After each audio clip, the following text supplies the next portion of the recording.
Be ready. Start. Anyone acquainted with the day to day working of the criminal courts will be alive to the practical necessity of the police possessing the power to make further investigation and submit a supplemental report. It is in the interest of both the prosecution and the defense that the police should have such power. It is easy to visualize a case where fresh material may come to light which would implicate persons not previously accused or absolve persons already accused.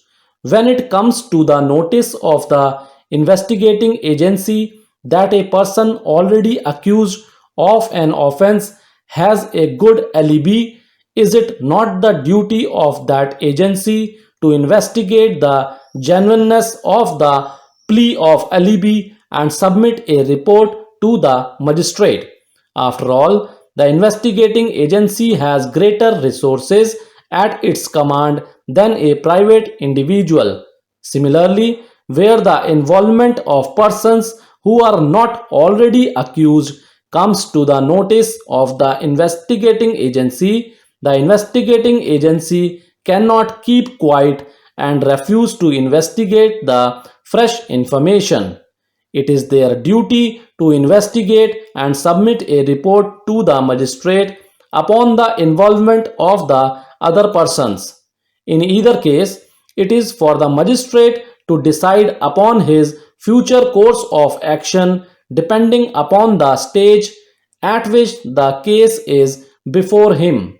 If he has already taken cognizance of the offense but has not proceeded with the inquiry or trial, he may direct the issue of process to persons freshly discovered to be involved and deal with all the accused in a single inquiry or trial.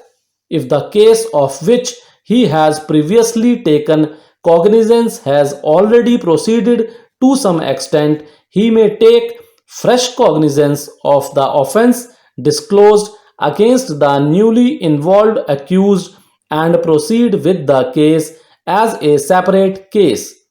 What action a magistrate is to take in accordance with the provisions of the CRPC in such situations is a matter best left to the discretion of the magistrate. The criticism that a further investigation by the police would trench upon the proceeding before the court is really not of very great substance, since whatever the police may do, the final discretion in regard to further action is with the magistrate. That the final word is with the magistrate is a sufficient safeguard against any excessive use or abuse of the power of the police to make further investigation.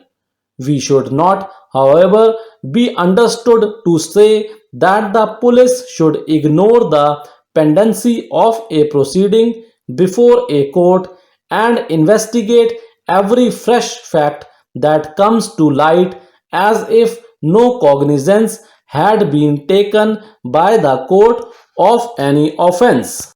We think that in the interest of the independence of the magistracy and the judiciary, in the interest of the purity of the administration of criminal justice, and in the interest of the committee of the various agencies and institutions entrusted with different stages of such administration, it would ordinarily be desirable that the police should inform the court and seek formal permission to make further investigation when fresh facts come to light. As observed by us earlier, there was no provision in the CRPC 1898 which expressly or by necessary implication barred the right of the police to further investigate after cognizance of the case had been taken by the magistrate. Neither Section 173 nor Section 190 lead us to hold that the power of the police to further investigate was exhausted by the magistrate taking cognizance of the offence. Practice, convenience, and preponderance of authority permitted repeated investigations on discovery of fresh facts. In our view, notwithstanding that a magistrate had taken cognizance of the offence upon a police report submitted under section 173 of the 1898 code, the right of the police to further investigate was not exhausted, and the police could exercise such right as often as necessary when fresh information came to light. Where the police desired to make a further investigation, the police could express their regard and respect for the court by seeking its formal permission to make further investigation. As in the present case, occasions may arise when a second investigation started independently of the first may disclose a wide range of offenses, including those covered by the first investigation. Where the report of the second investigation is submitted to a magistrate other than the magistrate who has already taken cognizance of the first case, it is up to the prosecuting agency or the accused concerned to take necessary action by moving the appropriate superior court to have the two cases tried together. The magistrates themselves may take action suo motu. Thank you.